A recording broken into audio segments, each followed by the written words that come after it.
اگه بدونی چرا هر بار نزدیک موفقیت خودت خرابش میکنی، تا آخر این ویدیو رو ول نمی کنی. 9 نفر از هر 10 نفر هیچ وقت به چیزی که میخوان نمیرسن. نه چون کم هوشن، چون مغزشون جلوشونو میگیره. بدترش اینه که خودشون فکر میکنن دارن تلاش میکنن.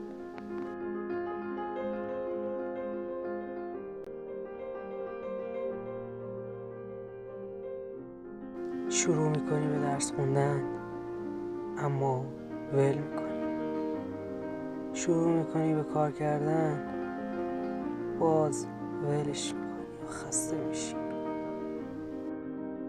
کلی برنامه ریزی میکنی اما بعدش اجرا نمیکنی و روز و شب میکنی. من کاری میکنم حس تلاش رو داشته باشی ولی خطر نکنی. یعنی چی؟ یعنی سرگرم باشی ولی جلو نری. مغز عاشق کارهای امنه، نه کارهای موثر. موفقیت تغییر میاره و تغییر خطره. اگه مسئولیتی رو قبول کنی و نتونی اون مسئولیت رو انجام بدی چی؟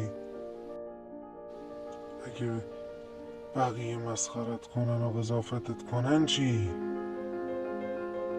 اگه مردم ببینن تو ازت خوششون نیاد چی؟ من ترجیح میدم تو هم آدم قبلی بمونی تا اینکه رشد کنی.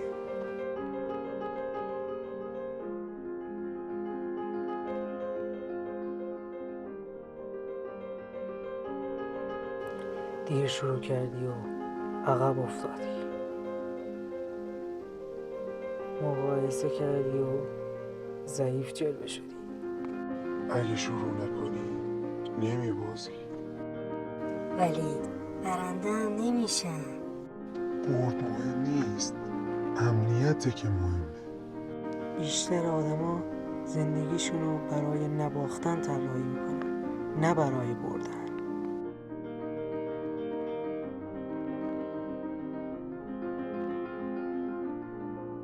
پس من هیچ وقت نمیتونم. اینجاست که بیشتر آدما تسلیم میشن، نه چون نمیتونن، چون خسته شدن از جنگ با خودشون.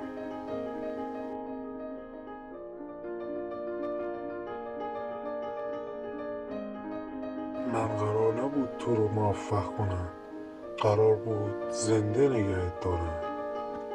پس مسئول زندگی من کیه؟ تو وقتی یاد بگیری از من نترسی.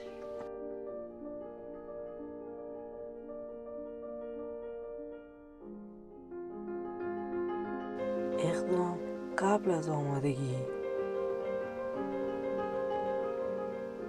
بی توجهی به حس، عمل با ترس. من با دیدن عمل آموزش میبینم، نه با فکر. اعتماد به نفس بعد از عمل میاد، نه قبلش.